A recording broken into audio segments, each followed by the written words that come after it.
हमारे पड़ोसी देश बांग्लादेश से, जहां आम चुनाव के लिए वोटिंग खत्म हो गई है। देश भर में अब वोटों की गिनती चल रही है और चुनाव के जो नतीजे हैं वो आने शुरू भी हो गए हैं। हालांकि वोटिंग टोटल कितनी हुई है इसके बारे में बहुत ज़्यादा एग्जैक्ट डिटेलिंग नहीं आई है, लेकिन ये कहा जा रहा है कि ठीक ठाक वोटिंग वहां पर हुई है। दोपहर 2 बजे तक करीब 36,000 वोटिंग सेंटर्स पर लगभग 48% मतदान हुआ था। बांग्लादेश चुनाव को लेकर भारत ने नतीजों का इंतजार करने के लिए कहा है। विदेश मंत्रालय के प्रवक्ता हैं रणधीर जायसवाल, जिन्होंने कहा कि नतीजे आने के बाद ही हम देखेंगे कि किस तरीके का जनादेश बांग्लादेश में मिला है।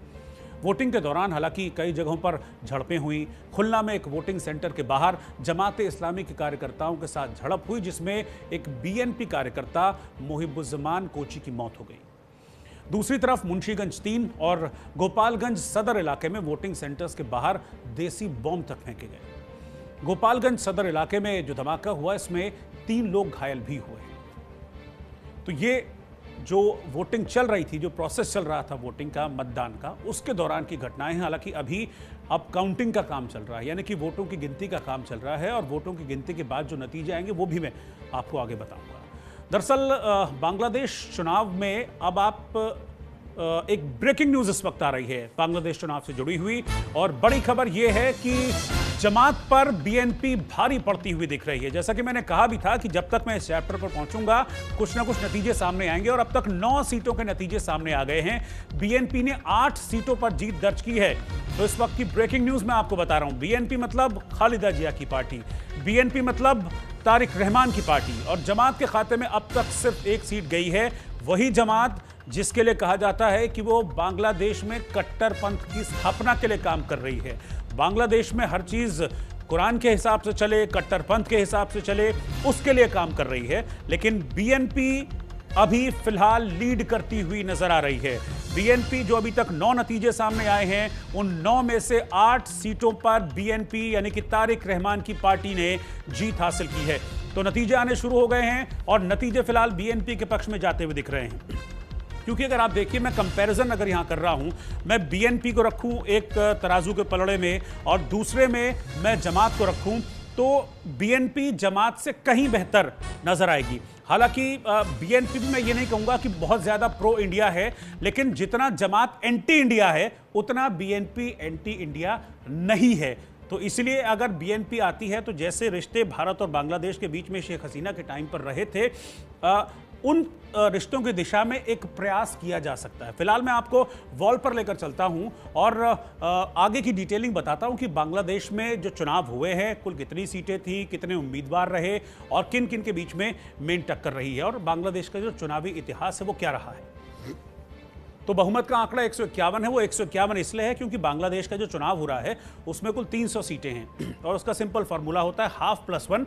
तो 151 सीटें अगर कोई जीत जाता है तो वो क्लियर मेजॉरिटी के साथ चुनाव जीत जाएगा। अब किसके कितने उम्मीदवार हैं? बीएनपी ने इन 300 सीटों में 291 उम्मीदवार खड़े किए। बीएनपी मतलब है तारिक रहमान की पार्टी। जमाते इस्लामी ने 229 उम्मीदवार उतारे हैं, क्योंकि जमात अकेला चुनाव नहीं लड़ रहा है, उसके साथ कुछ और भी पार्टीज हैं। एनसीपी जो है, एनसीपी ने कुल 30 उम्मीदवार चुनाव मैदान में उतारे हैं। तो ये अगर मैं मेजरली बात करूं तो मेजरली ये 2 ही पार्टीज हैं, बीएनपी और जमाते इस्लामी। अब बांग्लादेश में चुनावी टक्कर किन किन के बीच में, तस्वीर के साथ में बता रहा हूं। तारिक रहमान जो कि इस वक्त बीएनपी का फेस हैं, एक वक्त पर खालिदा जिया बीएनपी का फेस हुआ करती थी, अब तारिक रहमान है। बहुत वक्त तक आप समझिए कि एक निर्वासित जीवन इन्होंने जिया है। बांग्लादेश में नहीं रह पा रहे थे, बहुत सारे केसेस थे, लेकिन उसके बाद बांग्लादेश में इनकी वापसी हुई, बहुत लंबा चौड़ा चुनाव प्रचार किया, और अब फिलहाल माना जा रहा है कि ये सबसे बड़ी पार्टी के तौर पर बीएनपी उभर सकती है।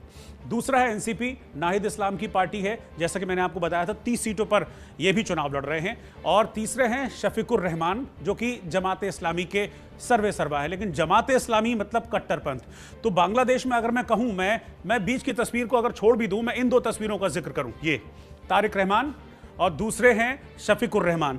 तो इन 2 रहमानों में जो खास बात, जो एक मेजर डिफरेंस है, वो ये है कि तारिक रहमान को हम फिर भी कह सकते हैं कि लोकतंत्र के समर्थक हैं, लेकिन ये कट्टरपंथ के समर्थक हैं। तो आप इनको अगर ऐसे देखें तो लोकतंत्र वर्सेस कट्टरपंथ, तो बांग्लादेश में क्या होगा?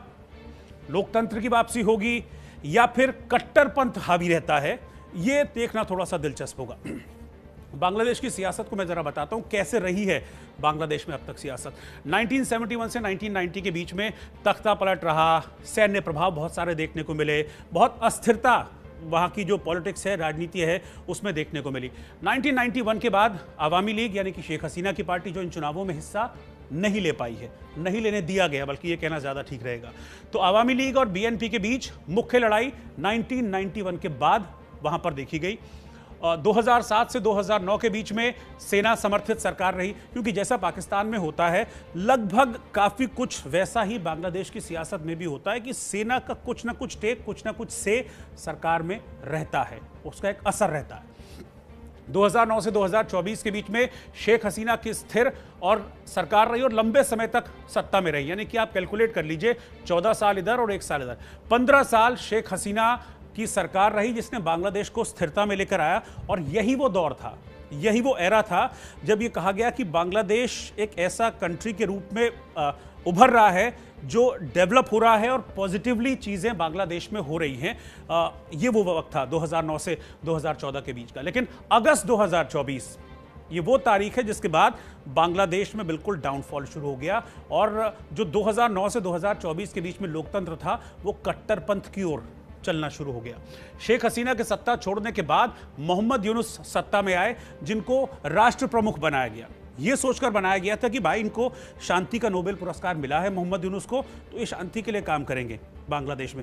लेकिन वो हुआ नहीं और अगस्त 2024 के बाद जिस तरह की परिस्थितियां बांग्लादेश में हुई, जितने हिंदू बांग्लादेश में मारे गए, हिंदुओं के मंदिर तोड़े गए, पूजा करने की इजाज़त नहीं थी, महिलाओं के बलात्कार हुए, दुकानें लूटी गई, उसने बांग्लादेश को बिल्कुल डामाडोल स्थिति में ला दिया था। और उसके बाद यूनुस और पाकिस्तान की दोस्ती, फिर उसके बाद पाकिस्तान के साथ मिलकर भारत के लिए चालें चलना, बांग्लादेश में पाकिस्तान को एंट्री देना, आईएसआई को एंट्री देना, ऐसे कई एपिसोड रहे अगस्त 2024 से लेकर अब तक, जिसने भारत के साथ बांग्लादेश के रिश्तों को बड़ा उतार चढ़ाव बढ़ा रखा है। लेकिन अब ये उम्मीद कर रहे हैं कि अगर लोकतंत्र वर्सेस कट्टरपंथ की इस टक्कर में लोकतंत्र जीतता है तो भारत और बांग्लादेश के रिश्ते वापस अच्छे होने की तरफ बढ़ेंगे। न्यूज़ मास्टर में आज के लिए फिलहाल इतना ही। और अब